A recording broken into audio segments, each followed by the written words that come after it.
கிடையாது என்பதுதான் உண்மை. மனிதனாய் இருக்கிற, குறிப்பாக இந்துக்களாக இருக்கிற இந்துக்களையே இவர்களால் ஒன்று சேர்க்க முடியாது, பாதுகாப்பது கிடையாது இவர்கள்.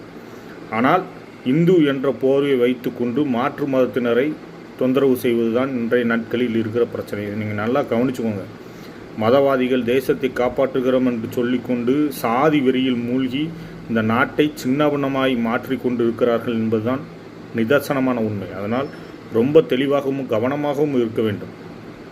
ஏனென்றால் இவர்கள் இத்தனை ஆண்டுகள் ஆண்டது யாருடைய முன்னேற்றத்திற்காக, இந்தியாவினுடைய வளர்ச்சி என்ன நிலைமையில் இருக்கிறது, இங்கே இருக்கிற மக்களுடைய நிலைமை என்ன, இங்கே இருக்கிற மாற்று மதத்தைச் சார்ந்த இந்தியர்களாகிய பூர்வ குடிமக்களுடைய நிலை என்னவாக இருக்கிறது இந்த ஆட்சியில். ஐயா மதிப்புமிகு பிரதமர் அவர்கள் கிறிஸ்மஸ் அன்றைக்கு தேவாலயத்துக்குள் போகிறார்கள். இங்கு கிறிஸ்மஸ் கொண்டாட்டத்தை கொண்டாடுகிற கிறிஸ்தவர்களை குறிவைத்து மதவாதிகள் தாக்குகிறார்கள். கேட்டால் மதத்தை பாதுகாக்கிறோம் என்று. இந்த மதத்தை தழுவிருக்கிறவன் உன் மொழி பேசுகிறவன், உன் நாட்டைச் சார்ந்தவன், உன் இனத்தைச் சார்ந்தவன் என்கிற இந்த உணர்வு கூட இல்லாத இவர்களிடத்தில் நாம் எப்படி சமூக நீதியை எதிர்பார்ப்பது?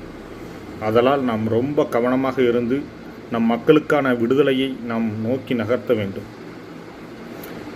அதனால் ரொம்ப தெளிவாக இருந்து யாருக்கு ஓட்டு போடணும், யாருக்கு ஓட்டு போடக்கூடாது, யார் நமக்கு அதிகாரத்தை வென்றெடுத்து கொடுப்பார்கள் என்பதை உணர்ந்து செயல்படும்படி தாழ்மையோடு கேட்டுக்கொள்கிறேன். மதவாதிகளிடத்தில் மிகவும் எச்சரிக்கையாக இருங்கள். முதலில் நம் மதம் என்பார்கள், அதுக்கப்புறம் சாதி என்பார்கள், இனம் என்பார்கள். ஒவ்வொருவரையும் பிரித்து ஆளுவதுதான் அவர்களுடைய உயர்ந்த கொள்கை எண்ணம். அதனால் மிகவும் தெளிவாகவும் கவனமாகவும் தமிழக மக்கள் இருக்கும்படி தாழ்மையோடு கேட்டுக்கொள்கிறேன்.